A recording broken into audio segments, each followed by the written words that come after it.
Hybridisation conjugate base की stabilization पर बहुत ज़्यादा असरअंदाज होती है।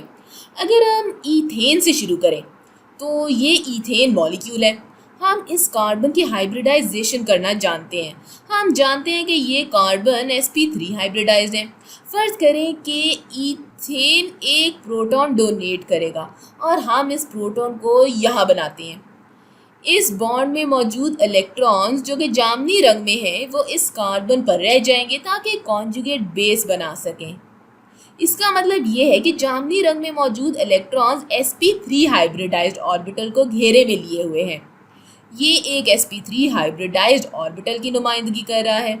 हम हाइब्रिडाइजेशन की वीडियो की वजह से जानते हैं कि sp3 हाइब्रिडाइज्ड ऑर्बिटल में 25% s कैरेक्टर और 75% p कैरेक्टर होता है। अब हम ईथीन या इथाइलीन की तरफ आते हैं। ये कार्बन sp2 हाइब्रिडाइज होता है। तो हम जानते हैं कि ईथीन में मौजूद ये कार्बन sp2 हाइब्रिडाइज्ड है।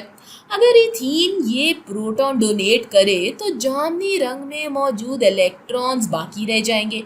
ये ईथीन की कॉन्जुगेट बेस है और ये कार्बन sp2 हाइब्रिडाइज्ड है। तो जामुनी रंग में मौजूद इलेक्ट्रॉन्स का लोन पेयर एक sp2 हाइब्रिडाइज्ड ऑर्बिटल को घेरे हुए है। तो ये sp2 ऑर्बिटल की नुमाइंदगी करता है। sp2 हाइब्रिडाइज्ड ऑर्बिटल तकरीबन 33% s कैरेक्टर का होता है। हमारे पास एसिटाइलीन भी है। यहाँ एसिटाइलीन में मौजूद ये कार्बन sp हाइब्रिडाइज्ड होता है। तो अगर एसिटाइलीन ये प्रोटॉन डोनेट करे तो ये वाले इलेक्ट्रॉन्स बाकी रह जाएंगे। जामुनी रंग में मौजूद इलेक्ट्रॉन्स ये वाले इलेक्ट्रॉन्स हैं और ये कार्बन sp हाइब्रिडाइज्ड है। sp हाइब्रिडाइज्ड ऑर्बिटल का तकरीबन 50% s कैरेक्टर होता है। अब हम pKa वैल्यूज़ को देखते हैं। तो इस प्रोटॉन की जो ईथेन पर है इसकी pKa वैल्यू तकरीबन 50 है। इस प्रोटॉन की जो कि ईथीन पर है इसकी pKa वैल्यू तकरीबन 44 है। इस प्रोटॉन की जो एसिटाइलीन पर है इसकी pKa वैल्यू तकरीबन, हम जानते हैं कि pKa वैल्यू जितनी कम होगी एसिड इतना ज़्यादा ताकतवर होगा। जैसे जैसे हम दाएं जाने जाते हैं तो हमें pKa वैल्यू में कमी नज़र आती है और इसके नतीजे में एसिडिटी बढ़ती है। तो एसिटाइलीन इन सब में से ज़्यादा स्ट्रॉन्ग एसिड है। अगर एसिटाइलीन इन सब में से ज़्यादा स्ट्रॉन्ग एसिड है तो इसका मतलब ये हुआ कि इसकी कॉन्जुगेट बेस सबसे ज़्यादा स्टेबल है। एसिटाइलीन की कॉन्जुगेट बेस इन तीनों में से सबसे ज़्यादा स्टेबल है। हम कॉन्जुगेट बेस की बढ़ती हुई स्टेबिलिटी को हाइब्रिडाइजेशन की इस्तेलाह में कैसे वाज़ेह कर सकते हैं। यहाँ हम हाइब्रिड ऑर्बिटल्स को देखते हैं जिनके बारे में हम बात कर रहे हैं। पहली कॉन्जुगेट बेस के लिए इलेक्ट्रॉन्स का लोन पेयर एक sp3 हाइब्रिडाइज्ड ऑर्बिटल को घेर लेता है और वो 25% s कैरेक्टर होता है। और जैसे जैसे हम कॉन्जुगेट बेस में दाएं जानिब जाते हैं तो s कैरेक्टर बढ़ता जाता है 33% से लेकर 50% तक। जैसे जैसे हम दाएं जानिब बढ़ते हैं स्टेबिलिटी बढ़ती रहती है, s कैरेक्टर भी बढ़ता है और s कैरेक्टर बढ़ने से कॉन्जुगेट बेस की स्टेबिलिटी भी बढ़ती है और इसे हम s और p ऑर्बिटल से सोचते हैं। औसतन s ऑर्बिटल की इलेक्ट्रॉन डेंसिटी न्यूक्लियस से ज़्यादा करीब होती है बामुकाबला p ऑर्बिटल के। तो जैसे जैसे s ऑर्बिटल बढ़ेगा इलेक्ट्रॉन डेंसिटी बढ़ेगी जो न्यूक्लियस से करीब तरीन है। अब मैं आगे बढ़ के ये वाज़ेह करती हूँ कि इसका मतलब क्या है।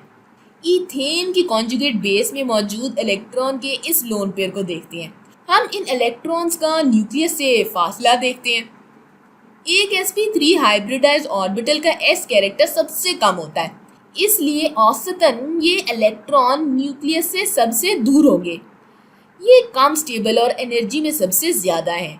जैसे जैसे हम दाएं जानिब जाते हैं फासला कम होता रहता है और इस तरह sp हाइब्रिडाइज्ड ऑर्बिटल का फासला सबसे कम होता है।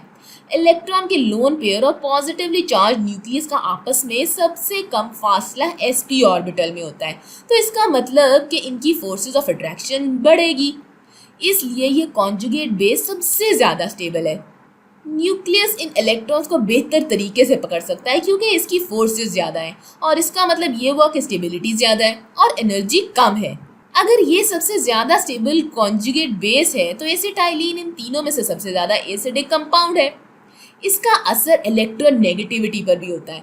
अगर एक sp हाइब्रिडाइज्ड कार्बन इलेक्ट्रॉन्स को बेहतर तरीके से खींच सकेगा तो इलेक्ट्रोनेगेटिविटी की तारीफ के मुताबिक ये एटम की वो कुव्वत है जो इलेक्ट्रॉन को अपनी तरफ खींचेगी। क्योंकि एक sp हाइब्रिडाइज्ड कार्बन में इलेक्ट्रॉन्स पॉजिटिवली चार्ज न्यूक्लियस के करीब होते हैं, तो इसका मतलब है कि sp हाइब्रिडाइज्ड कार्बन ज़्यादा इलेक्ट्रोनेगेटिव होते हैं। एक sp hybridised carbon sp2 hybridised carbon से ज़्यादा इलेक्ट्रोनेगेटिव होता है और sp2 hybridised carbon sp3 hybridised carbon से ज़्यादा इलेक्ट्रोनेगेटिव होता है। तो इसका फैसला s कैरेक्टर से होता है। हाँ, ये बात आपको थोड़ी सी अजीब मालूम होगी क्योंकि अभी तक हमने ये कहा कि कार्बन की एक ख़ास वैल्यू है इलेक्ट्रोनेगेटिविटी की और हमने हमेशा यही समझा कि ये एक ही जैसी रहती है, लेकिन अब हम देख सकते हैं कि ये मुख्तलिफ होती है और असल में sp हाइब्रिडाइज्ड कार्बन सबसे ज़्यादा इलेक्ट्रोनेगेटिव होता है।